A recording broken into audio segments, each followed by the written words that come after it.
Hey everybody, Alex Kazora, SteelersDepot.com, back with some more Pittsburgh Steelers news and analysis. Day 3 of the 2024 NFL Draft is in the books. The draft is officially over. Really fun weekend, really good weekend for the Pittsburgh Steelers. The 3 days, I think, treated Omar Khan, Mike Tomlin, and company exceedingly well. But let's talk about the names they took on day 3 and a couple of the undrafted free agents they've signed or agreed to terms with as well.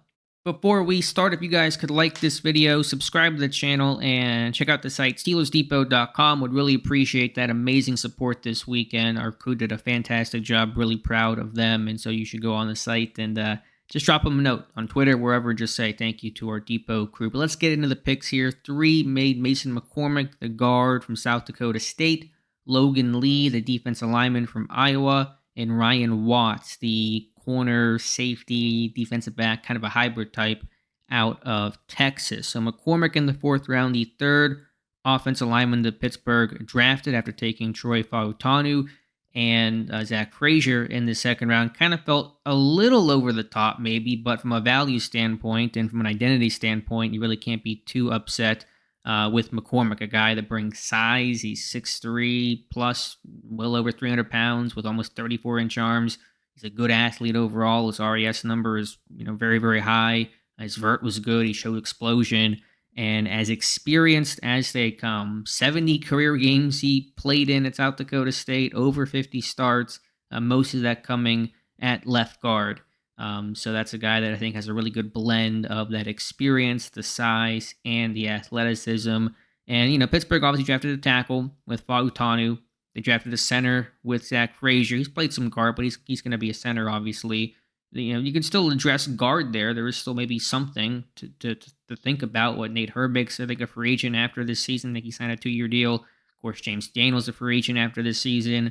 We'll see if they extend him in the summer. That's a possibility. But Omar Khan essentially, said we kind of looking forward in terms of what's to come, free agents to be, and there are some guard things to maybe opening up. And if Herbig's the backup center, hypothetically, then you may want to have some different options at guard. And we'll see if McCormick moves around. He probably will get flexed at least to right guard, maybe some center reps too. We'll kind of see how it goes. But big body, run blocker. There's some competition concerns there, some space concerns, some stuff in pass protection, but certainly a guy that gets after it versus the run, which is very much in that same vein as Fautanu, as Zach Frazier, just the butt kickers, to use the PG term that Pat Meyer was essentially commenting on in his post-pick press conference. So, again, small school guy. First small school in terms of FCS or below offensive lineman that's ever been drafted in the Mike Tomlin era for Pittsburgh. The last FCS offensive lineman drafted was Willie Colon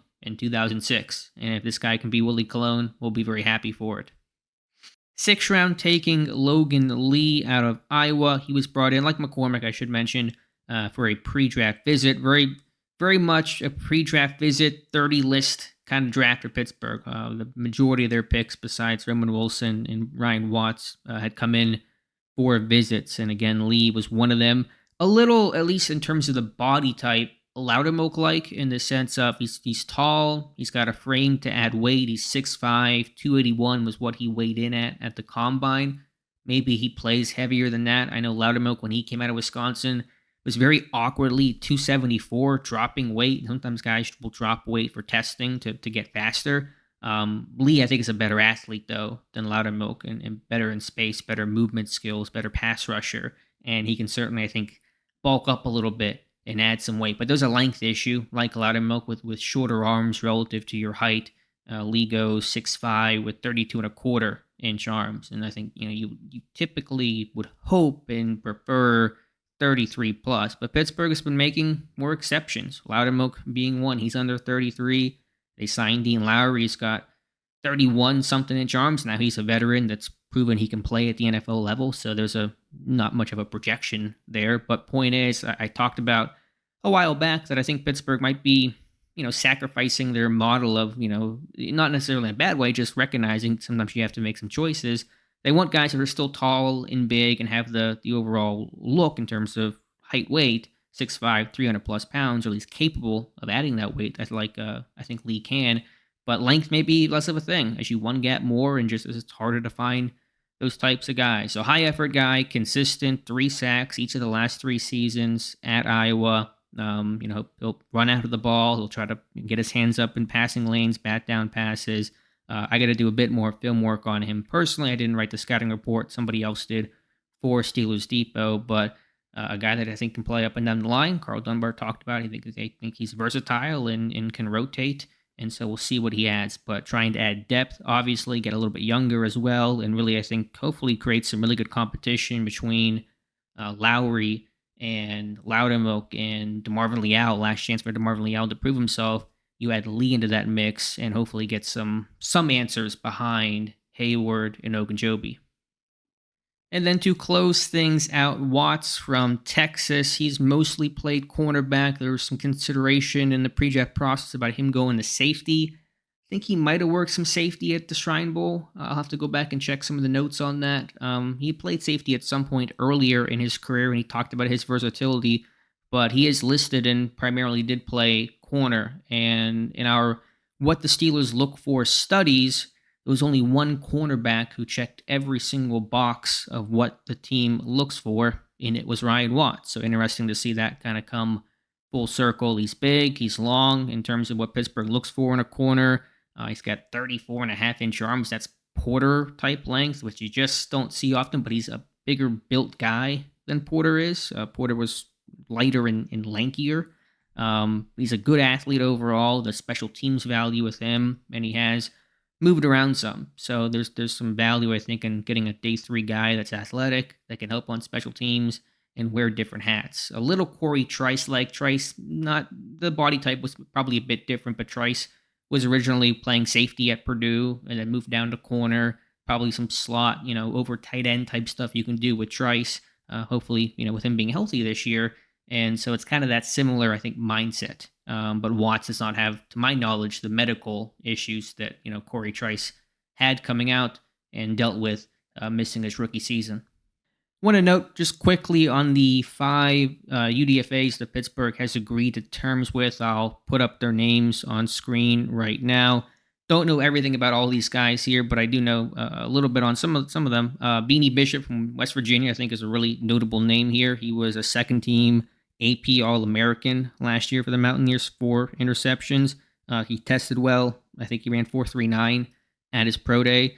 He's going to be a slot type, and so that's a guy that I thought might have been a late-round draft pick. To get him as a UDFA, I think is a really good signing for a team like Pittsburgh that typically does not sign marquee undrafted free agents because they're pretty cheap when it comes to spending there. They don't do the partial base salary guarantees, which is what most teams do to work around the cap on signing bonus, what you can pay guys in signing bonuses.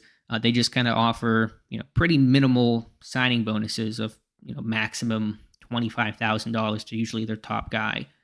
So I don't know what they gave Bishop, but gave him enough to sign. He came in for a visit, so there's probably some comfort with him knowing the team, and that may help any sort of financial considerations there. On Edwards, the running back from Georgia, just reading some stuff. I have not sat. You watch a bunch of Georgia tape, obviously, when I'm watching Lad McConkey and things like that.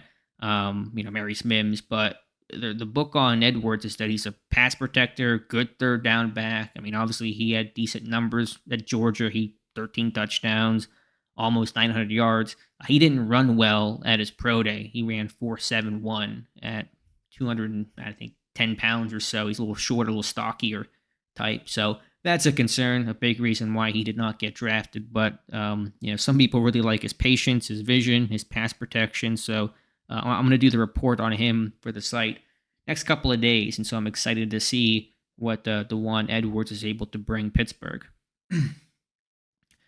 On Welshoff, the edge from Charlotte, I think there's a story there I want to dig into some more. He was listed, I think, at like 6'6", 280, but you see at his pro day he was 257, so he's kind of a tall, awkward edge type of guy. He was playing stand-up edge some for Charlotte last year, but only played 4 games and got hurt. He was born in Germany and came over to the States at some point, obviously, and was at Michigan for the first 3-4 years, had a little bit of production, but not much, and then played at Charlotte last season. Apparently, and I'm a little unclear on exactly how all this is working, but Pittsburgh, I think, will get an exemption for him. He's considered through some international program.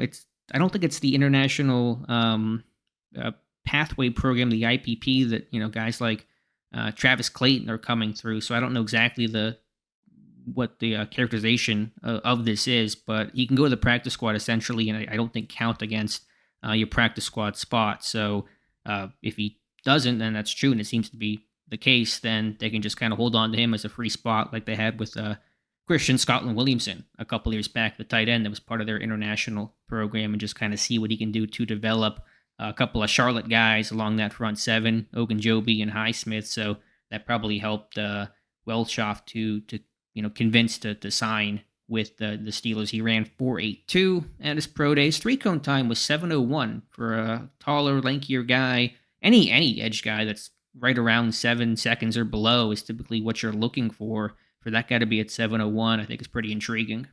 On Windman, Jacoby Windman, the linebacker from Michigan State, I really don't know much. I think he's got some athleticism, some speed. There were some, off-field concerns, got into a fight or something. I don't know really details on that, so I don't have really a lot of information to provide on Jacoby Windman.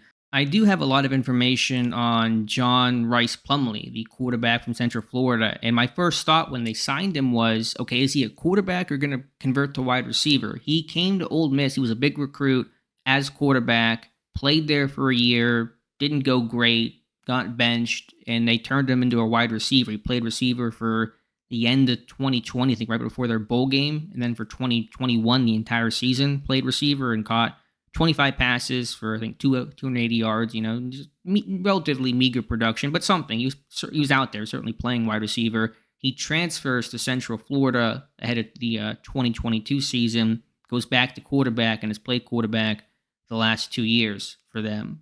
Really good athlete overall. And so I watched him on tape. I had a scouting report on him. As a quarterback, he's athletic. He made some plays. You had Javon Baker, who got drafted by the Patriots on Saturday. He had a big season. That was his quarterback for most of the time. But I just thought his accuracy was really streaky. I just thought he was really inconsistent overall. Now, there was an injury. He played through a knee injury throughout most of the season that may have messed with his mechanics. But he's a guy that the passing numbers haven't been there. The completion rate, the touchdown-interception ratio has always been pretty poor, 2-1, sometimes even worse than that, which is, at the college level, just really, production that you don't want to see. You want to see something better than that. I thought he was just streaky. The arm strength was average. He struggled with, handling some snaps. I thought in some bad weather conditions I was watching, I forget what game it was, maybe Carolina game. It was some rain game. There were passes just fluttering, and he was just kind of really struggling, I think, to take care of the football. He's tough, though. He's a gamer. You have to respect the way that he plays. I just watched a clip of him hurdling and just falling basically head first on a touchdown run. He's got wheels. He ran in the 4.5s at that Big 12, conference pro day they had this year. And when he was healthy, this guy can run and design run game, scrambling, and you're going to see him do that probably a lot, assuming he's playing quarterback for Pittsburgh, and they announced him as a quarterback, so I assume he will be working there. Just a really good athlete overall. He's playing baseball, too. He played baseball his whole college career. He's playing baseball as he was a starting quarterback for UCF, and this year for the baseball team, he hit 286, 10 home runs, and 18 stolen bases. There was one clip last April in 2023 of him playing a baseball game first, hitting a triple, and then making this kind of mad dash in this golf cart to a spring game for the football team, and he throws 2 touchdowns. And so the dude's really just athletic overall, but again, I think he's been streaky. He's been hurt a ton, even going back to high school with a thumb injury. He's had hamstring issues, shoulder issues. He had a meniscus tear or some sort of injury in 2023. He had to play with this big brace on his left or right leg, and I think that impacted his mobility some. But you have to give him credit for being tough. I thought he should go to receiver. When I watched him on tape, I said, I don't think it's there for quarterback consistently. And I don't know if receiver is going to be the answer either, but he's done it before. It's not going to be completely new to him, and he is athletic. And so I thought he would try to go back to there. Again, they're announcing him as a quarterback, and I'm probably spending too much time on debating this anyway. No one probably really cares. But I do wonder if they're going to try to use him in some creative fashion, or is he going to be just strictly the number 4 quarterback who, historically struggles to see reps. Of course, you're going to give all the reps you can to Wilson and Fields and Kyle Allen, the veteran, ahead of him right now. So if you can do something with him, I know it's tough to try to play quarterback and receiver as a rookie.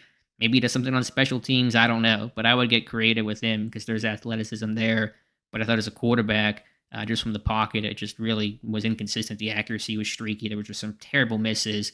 And I think playing in Pittsburgh and some weather issues could be a problem for him. But that's a signing. That should be that number 4 quarterback, and we'll take it from there.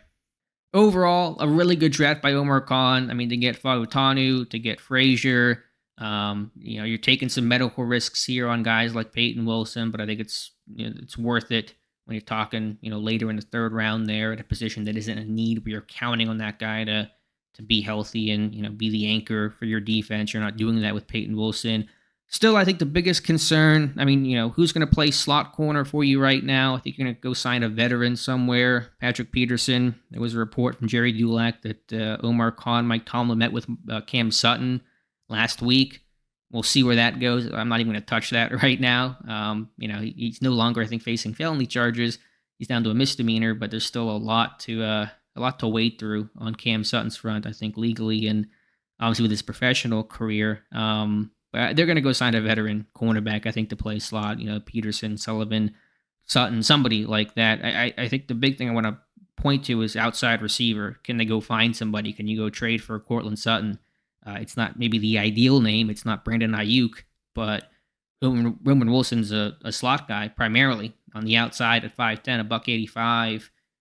I don't know how well he's going to consistently defeat press coverage, especially early on. He didn't really have to see much of that at Michigan. No one pressed him, and he was playing in the slot and being motioned around and getting a lot of free releases. So maybe he'll be better with some time, but I think you got to find an outside receiver. They do not have one on this roster right now besides George Pickens, obviously, but who's going to play opposite of him in your troll personnel, which you should see quite a bit under Arthur Smith. And I don't want this to be ideally some of the Arthur Smith offenses of past years where it's one receiver and just kind of some other dudes that cobble together some stats. In Tennessee, it was A.J. Brown, and name me another Tennessee receiver in that time span there. Really was just kind of some guys here and there. In Atlanta, it was Drake London and just a bunch of other guys that no one really knew, and production was pretty scattershot. Now, tight ends got involved. They ran the ball a lot, and they had a true number 1, and, Pittsburgh hopefully has that with Pickens, but I think for this offense to be complete, again, how have you replaced Deontay Johnson?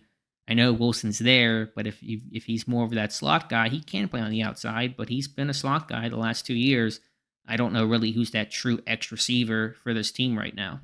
So overall, though, I think it's a good draft. I don't have a grade top of my head, but I had a tweet earlier that I think you can credibly, plausibly, and easily argue that in his first 2 drafts as the Pittsburgh Steelers general manager, Omar Khan has had the best draft weekend of any team in the NFL. You could say that last year when you get Broderick Jones, Porter Jr., Benton, Washington, and Herbig. That's a heck of a start to draft for your GM career. And then this year with Fautanu, still working on the last name a little bit. I'm tired as well. But him, you get Frazier at 51. Don't have to go up for him. And then you get the Wilsons, Roman, and Peyton.